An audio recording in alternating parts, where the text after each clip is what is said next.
Welcome back to another episode of our Serious Spirituality Not so. podcast.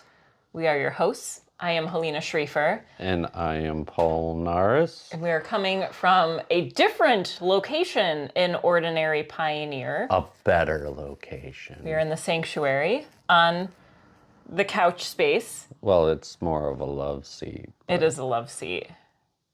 Which is fitting for this space because, you know, there's a lot of love that's This is a place of love. shared here, right? That's what we do, primarily. Yeah. Yeah. Thank you for tuning in. If you haven't yet checked out our previous episodes, go ahead and do that after you watch this video.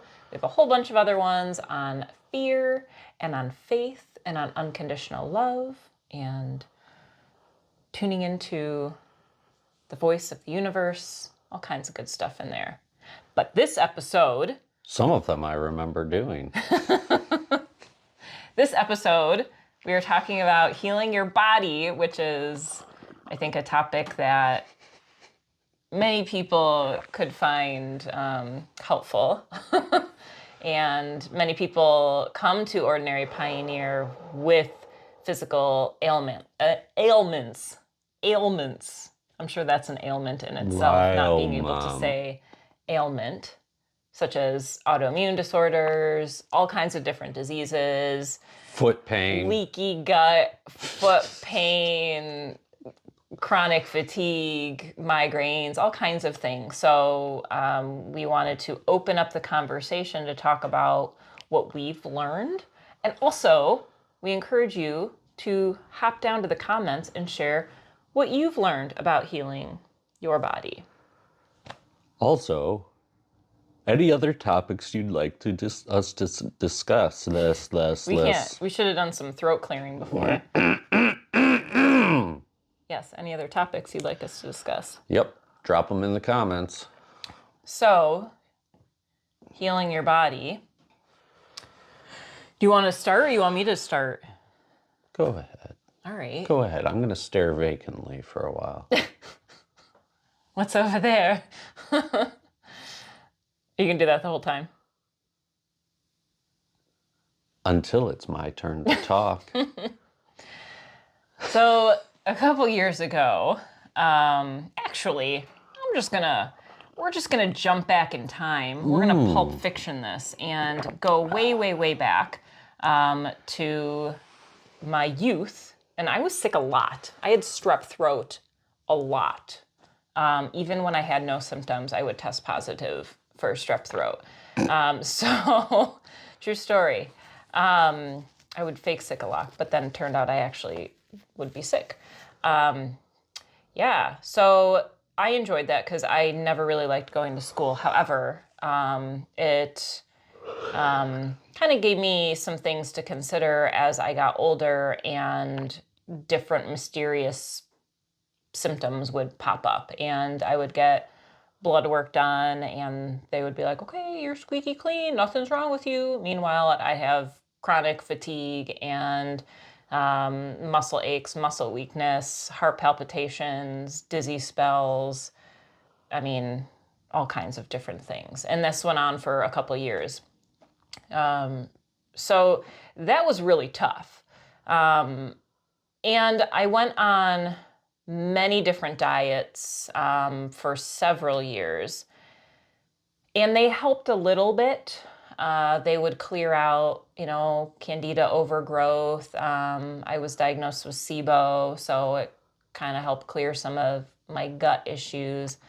But I still just didn't feel good. Was that candy overgrowth? Not I mean, really, if you know anything about candy, candy. Too many Twizzlers. The issue. So yeah. So I bet you want to know what I did because I feel pretty great now. I quit my job. Sorry. I quit my job for a couple reasons. One, the environment was not supportive of my spiritual and emotional well-being. So that was one of the things right there. Also, my lifestyle was extremely busy, having a business plus a full-time job and a family. I didn't really have as much time to take care of myself as needed for what I was trying to overcome with the symptoms I was having. I knew I needed to take some steps myself because the different practitioners, I worked with naturopathic doctors and functional medicine doctors and acupuncturists and reflexologists and all kinds of different people. And they helped, bless them all, and please go see them. But also, there comes a point where we can't rely on other people to fix our problems for us.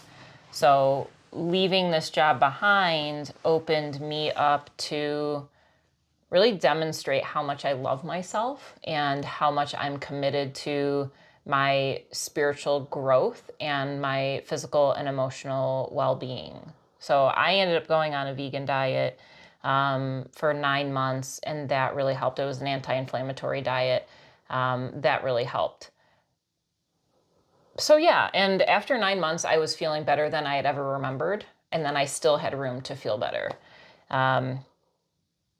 So that's like a little bit of my backstory, and I think I'll hold off a little bit of what to do. I'll get in a little bit more into what I do in the moment when physical ailments come up. But would you share a little bit about what happened as a part of your story? Yeah, so I don't remember being sick a ton as a kid, so we don't really have to go teleporting back to the future, Marty McFly style. It wasn't until I started drinking, and probably 5 years after I started drinking alcohol regularly, which became a obsession and a problem and issue of itself, that I started getting sick. It became routine to get like strep every year at the same time. It became routine to have what my doctor called a 12-year sinus infection. A lot of these problems, all of it culminated in borderline liver failure from how much alcohol I was consuming. And so I had tried to quit drinking many, many times over the years. Went to different detox facilities or like group therapy. I attempted to go to AA once. But it wasn't until I talked to the doctors and they were like, listen, your liver is broke, that I just instantaneously went, oh, well, I guess I'll just never drink again. And that was as easy as it was. I mean, there was withdrawals and I stayed in the hospital for a little while, but the mentality part of it changed pretty quickly when I had to face the decision of whether I wanted to be alive and do the things I wanted to do in life or if I wanted to just give up. And I chose not giving up. So, Really glad about that. well, yeah, me too. So I guess a lot of it comes down, at least for me, to the personal choices that we make and holding ourselves accountable for certain things. Like, I know that my physical body is probably altered for the rest of my life because of this, but I choose to look at it from a perspective of my body was going to be altered throughout time anyway. So, what can we do to keep ourselves as healthy as we possibly can after we've made a big life-changing decision? So, And I and appreciate that. Yeah. sometimes you fail at it too, but that's all part of the learning curve. Like my diet changed multiple times in the first few years after drinking because I was doing things that I thought were really good for me but turned out to be really bad for me. So yeah, I guess the starting point of every healing journey has to be the recognition and accountability of your actions that you're taking that are providing this environment for dis-ease to rise up. I appreciate the message of we can start today. So Right. what you just said, and to kind of just highlight that is, we can live in regret because we made decisions, in the past that didn't serve us in the highest way. Or we can relapse, whether that's alcohol or our food addictions or whatever it may be, but we can always start again. That was something when I first got into really dedicating myself to my spiritual journey. I was listening to Gabby Bernstein, and that was one of the things that she said, because she dealt with different addictions, I think primarily alcohol, and she had a couple relapses, and she would just say every time it would happen, start again, start again. And it may take us 100 times to start again, but each time we do it, we're getting stronger and stronger and stronger. So I appreciate that. And, depending on where we are and how far we've veered from our physical balance, we can always recorrect to a certain extent. There are certain things that we kind of screw ourselves over on because, there's a threshold. Our bodies have a threshold. We are in this 3D world. But we can always bring more ease into our ailments. And I think that's really what I've learned was when I was at my worst, I would breathe gratitude into my body because I knew that if all I had to do was be grateful for the life that I had that day, then that was enough. It didn't matter the state my body was in. I was alive. I could see my son running around. The days I lived of, I wish I could pick him up. I wish I could stay awake to, play with him. Or, there's so many things I kept thinking I was missing out on, but I was alive. It could have been a lot worse for me. But I was able to find gratitude. And that was probably the greatest healer. So I carried that forward now whenever I have an illness. We all just got over being sick here. And, there's certain things that when I'm in it and I'm in an illness, I know I have to just ride it out. Just ride it out. And I can complain about it. But just breathing into the body and allowing it to do what it needs to do is helping it get stronger in the midst of illness, in the midst of stress. Yeah, I want to come back to something you said there, though, and I don't mean this in a negative or attacking sort of way, but maybe there are parts of us that I can probably be paraphrasing that we've screwed ourselves over to a certain extent. I don't like to think of it in those terms because when I look at the damage that I caused to my liver, I choose to then shift my focus to the strengthening of spirit that came from that and the strengthening of my willpower, the strengthening of my personality, my character, who I am as an individual, was strengthened by that weakening. But there's always ways to build up from what you lost, and it doesn't have to be lost forever either. So you can there are ways to heal yourself, not just outside of what you damaged, I guess. There are ways to heal that damage as well. So no matter what the medical world tells you, there are ways to get the healing that you need. Just Google Joe Dispenza. What are they called? Like healing stories. People healing cancer and all kinds of things that are incurable.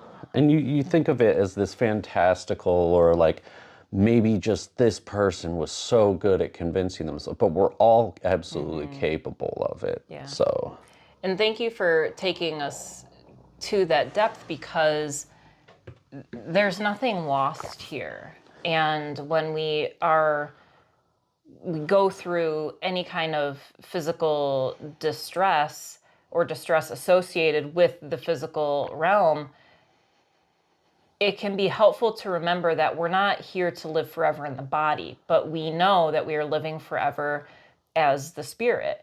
And what are we really trying to accomplish here? Are we trying to keep these bodies alive forever, or are we here to learn and to grow closer to our divine state of being? And if it takes us having illness to overcome or any kind of tragedy to experience in this life, I say bring it on, because right. I want to grow spiritually. And I am truly grateful for my illness and all of that. It was difficult at times. I don't want to paint a picture of, oh, I was always in gratitude. No, it was really, really tough. For years, it was really, really tough.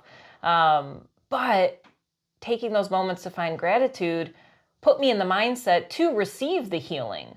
And the healing came from the spirit. Yes, my body followed. Carolyn Miss talks about the body is a caboose. So if we want to heal, don't just focus on healing the body. I mean, that's curing. Go ahead and take some medication for that. But if you want to truly heal the one within, then we have to go in and forgive who we need to forgive, and release shame, and create a energetically safe environment for ourselves to truly thrive and to experience our creativity.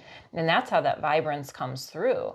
But it's not just going to come through by taking supplements or eating the right food. It's got to be a whole, well-rounded experience for the spirit first. Yeah, I think that one of the things that's overlooked in healing and in the spirit is that the more we focus on the body, the more we're clinging to the body. And it, as spiritual beings, that's counterproductive, because what we find ourselves doing is we get to a place and say, I'm just going to create a scenario here where you're, in your late 70s and dementia sets in, and your last thoughts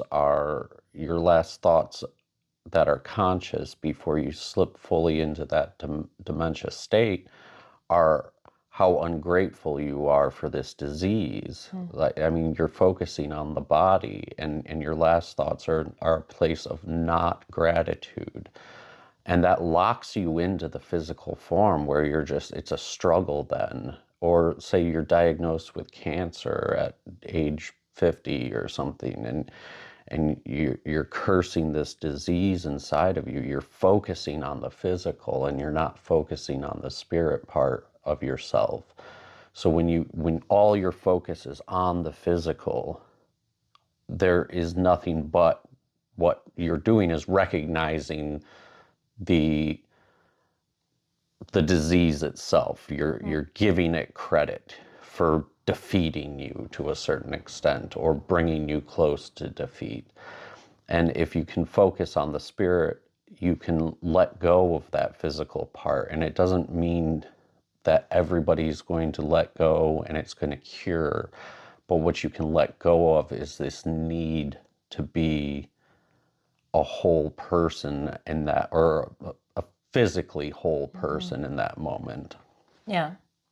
We are in a world of imperfection. And we were talking about at Reiki training last weekend about our desire, human desire for comfort. But this isn't the place to be comfortable. This isn't, the Garden of Eden. This isn't heaven, or whatever you want to say, this perfect environment for us to, just fly around as spiritual beings. But and we can go there, through our meditations and tap into that energy. And we still are coming back to the physical body.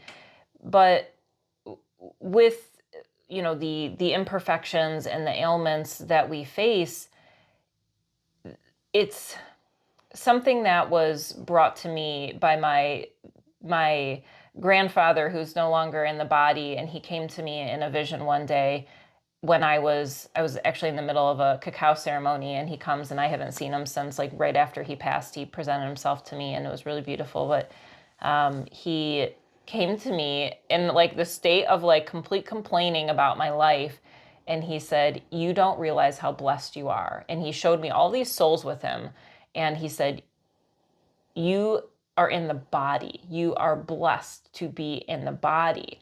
And it really reminded me that being here right now is such a gift. And it empowered me to really look at my thoughts that were contributing to my illness, and where I wasn't realizing this power that I have within me. And one of the things that I'm learning in this life is to understand just how powerful I am. You know, we if we study the works of Jesus or any other healing mystic, that's, you know, these recorded events of these really miraculous healings, or Joe Dispenza, like, what's really happening there? You know, we're able to draw in this high vibrational power within us and to use it for whatever it is that we want. And that's a really incredible thing. But when we're overcome by illness that's probably brought on by negative thinking, we're not able to get to that realm of higher consciousness that says you can breathe this illness out like that. Yeah, it's like you're distracted from the ability you have to clear the path to healing. You're only focused on the say if you look at it as a path, say you're in the forest, you're only focused on the overgrowth and how daunting it seems to clear that away. But if you just clear it away, you reach this place where you can end this the suffering inside of you or the disease inside of you. Yeah, that's all I had to say there. Okay. Illness has also taught me non-attachment, because I had to let go of how long it was going to take me to heal, for one thing. And two, but I chose to release a lot of food addictions that I have, sugar being the primary one. I mean, that was really difficult. And I have, for probably 6 years now, have released sugar 90% out of my diet. And there were periods of time, like years, where I went without any refined sugar. That was really difficult. But the gift that it gave me was non-attachment to sweets, which is something, I mean, when I was a kid, oh my goodness, like, I used to eat brown sugar out of the bag. Oh my goodness, I loved it. I loved it. I loved being left home alone, because that's what I would do. I would go in the cupboard and get that brown, just eat it with a spoon. Ugh, you know, I think about that now, and I think of my son. I was more of a butter eater myself. I did that too. I mixed them together and I would eat it.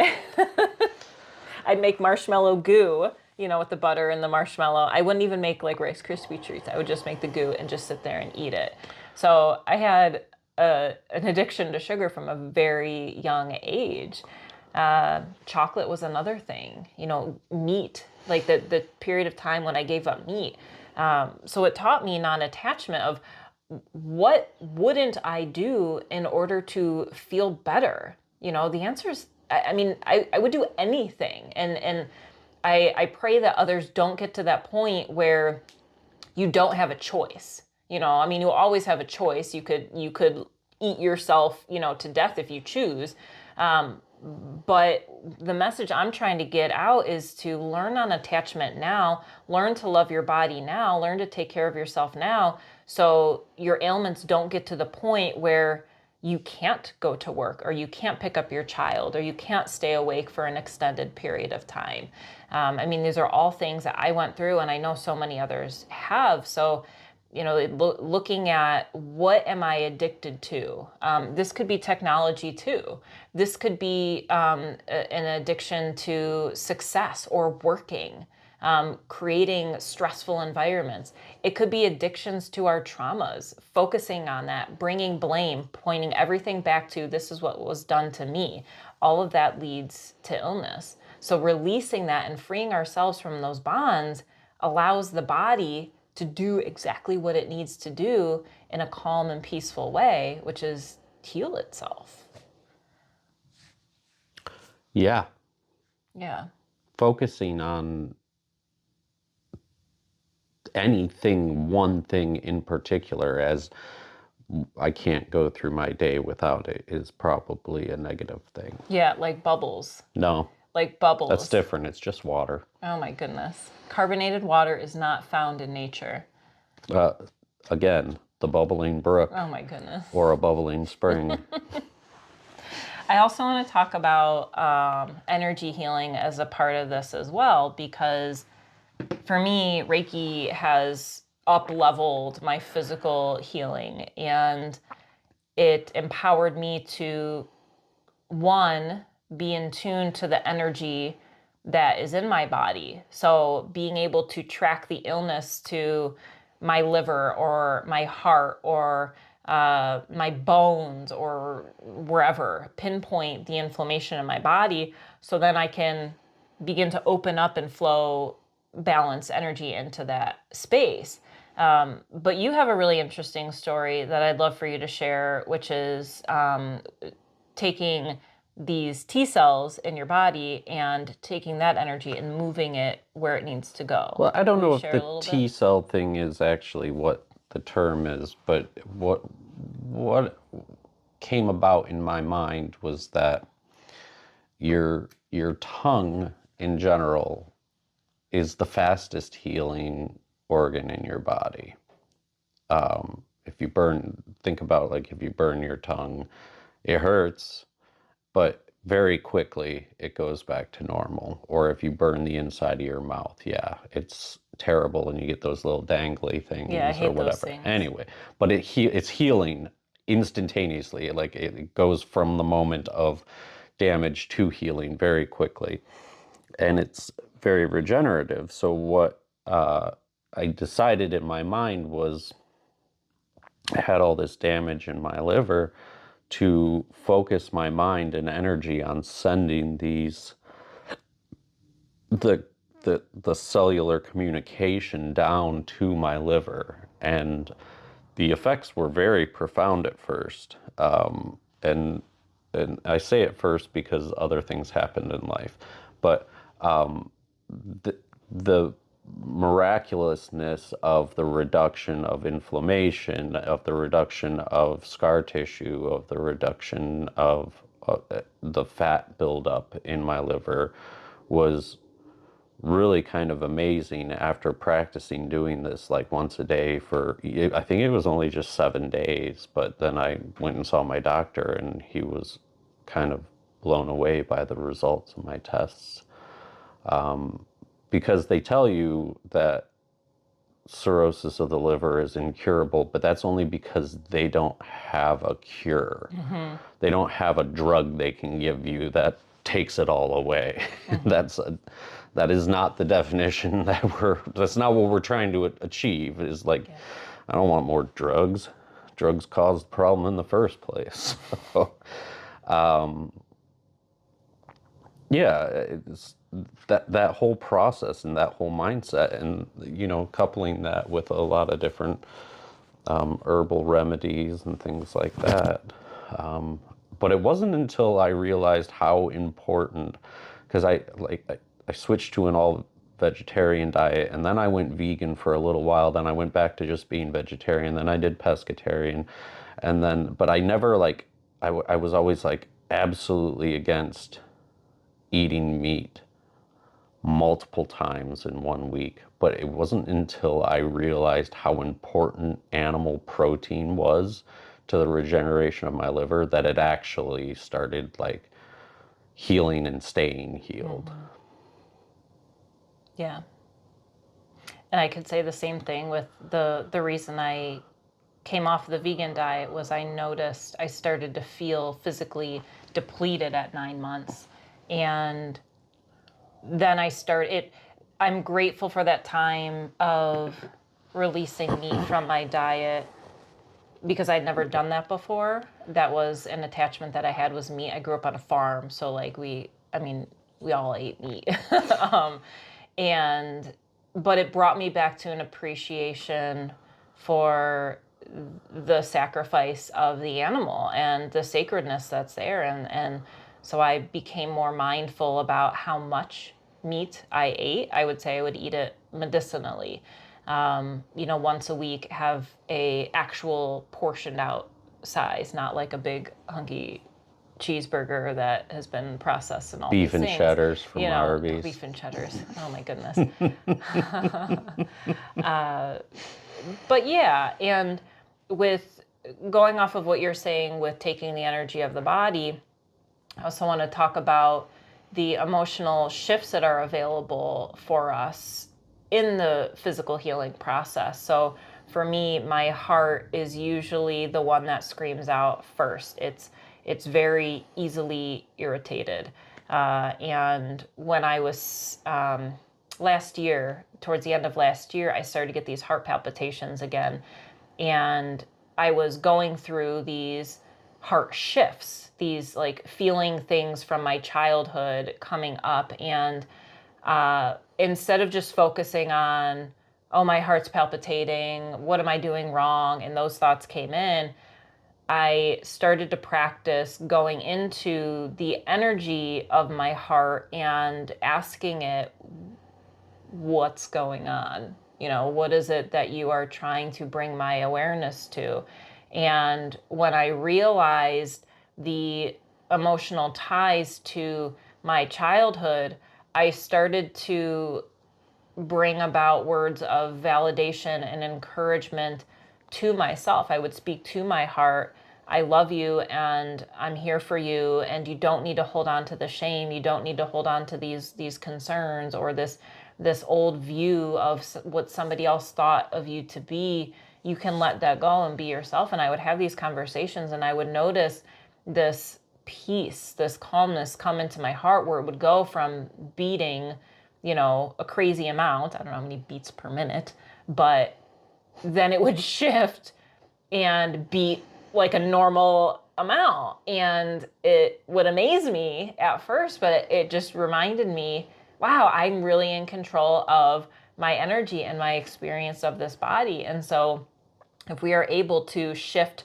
our heart rate by realizing this old story that's attached to it and these emotions that are infiltrating our being, we can change the story and begin to bring within a deeper love for ourselves to release all of this old energy, that these ailments, I mean, that's what they're there. It's our body's communicating to us, hey, like there's something old that you're holding on to right now. And I'm going to keep reminding you, how long do you want to resist before you forgive this person or release this shame or shift your life because, you're chasing success and you just need to calm down and, live the life that you actually want to have.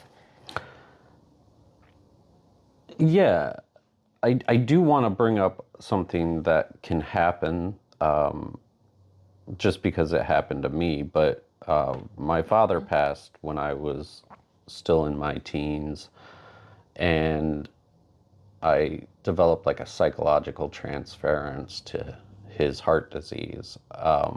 And when you talk about your heart being something that like cues you in when something's wrong, I had this problem where any like I would get like a muscle cramp in my pectoral muscle and I would be like, I'm having a heart attack, it's over.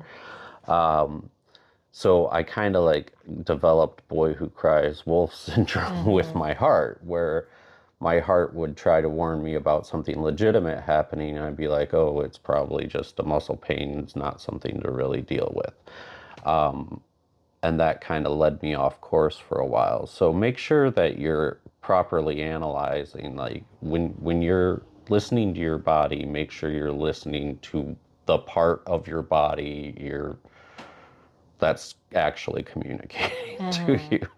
Because yes, a muscle cramp is communicating to you about a muscle cramp. It's not communicating to you about something else. And then when your heart is communicating to you, you can actually feel the difference. So We can manifest greater illness if we, Google, I'm having a spasm in my pectoral muscle, and it goes from you need magnesium to you're dying. And we can, lupus? Is it lupus? so we can unintentionally manifest ailments. And for me, it's kind of interesting to reflect on because I enjoyed being sick as a kid because that gave me the attention from my parents that I was seeking. And I grew up with a sibling with special needs, and so she had all of the, not all of the attention, but she had a lot of the attention on her because she needed extra help. And in hindsight, I look back on that and everything needed to happen that way. And of course, she needed to be cared for. But as a young child who doesn't understand, well, why is my sister getting more attention than me? I would welcome illness into me. And so I think I manifested a lot of my issues. And then a couple years ago, when I started to feel better, I noticed that I felt sad that I was feeling better. Like there was that part of me because then I thought, oh, like my mom's not going to come bring me soup anymore, or, this person's not going to take care of me, Well, she or does live a couple she hundred does miles live, away. yeah. But she's brought me soup before from, a couple hundred miles away. But I realized I was actually attached to my illness. So that's something I think is worth bringing up too, that asking ourselves, why do we want to be sick? Is there a part of us that is welcoming this in because we don't want to go to work, or because we are getting positive attention from somebody, in our life that maybe we wouldn't normally get otherwise? You don't need the disease to not go to work. You can just You not could go just to not work. go to work, right? And if your partner or your family is only helping you out when you're sick, then maybe look at that and then have the conversations or ask for help even when you're not sick. Building those positive connections.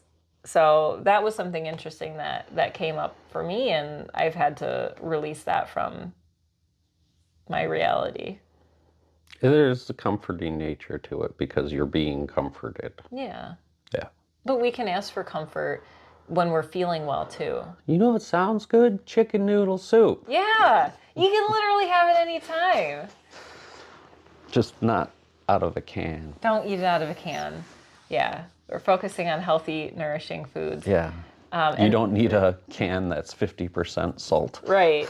That's one more thing I want to talk about. I know we're probably going kind of long on this one, but I want to talk about the energy of food, because if our diets are reflecting low vibration, like processed food, it's like the whole you are what you eat. If you're eating low vibration, you're going to be low vibration. If you're eating high vibration, like broccoli or, Broccoli's high vibration. yeah, oh my goodness, it's the highest vibrational food. I love broccoli so much. I like broccoli a lot, and I would speak very highly of its healing benefits, but I Yes. would not call it high vibration Oh, it because is it for puts me. me in one particular room for a It while. does, yes. Yeah, maybe that's what's needed though.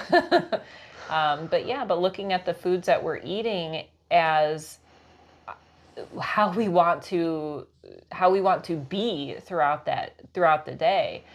Same thing if you do choose to eat animal products, know where the animals are coming from and how they're treated. Because if they're being beaten and like mass slaughtered, and seeing their family being slaughtered and all this stuff, I mean, think of all of that negative energy that is going into this meat that then we are consuming. we've become a very angry society. Maybe we should look at how we're treating our cows. Maybe if we have happy cows, then we eat them, as a sacred experience rather than, this carnivorous, clinging, I need my meat, I need my meat. That's how it used to sound before I what gave you up meat. sounded I like. need my meat, I'm not giving up my meat. But yeah, we absorb that energy. So blessing your food before you eat it can be a beautiful ritual to acknowledge all that it took to get to your plate and to ask for the highest vibrations within the food to be absorbed into your body, and that it clears away any lower vibrations that you don't want in your body. Because any meal can be nourishing to an extent. Yeah, if you have no food. Right. Right. I used to hate baked beans with a passion growing up. My whole life I hated baked beans. But then when I was on my travels and not having a home to stay in, sometimes you pop into the homeless shelter and you get a meal and there's always baked beans on that plate, and they became like one of my favorite foods in the world, especially smothered in hot sauce. Well, and I imagine there's gratitude that goes along with that. Yeah. Right? Because you don't have access to all of this food. Or a way to heat it up most of the time. Yeah. I mean, you can make a fire, but what container are you going to make your baked beans in? And do you have a can opener with you always? And I mean, if you think these things through, then yeah, okay. Yeah. But if you're just wandering aimlessly, then that's a different story. That's something You always have a bottle of hot sauce, though.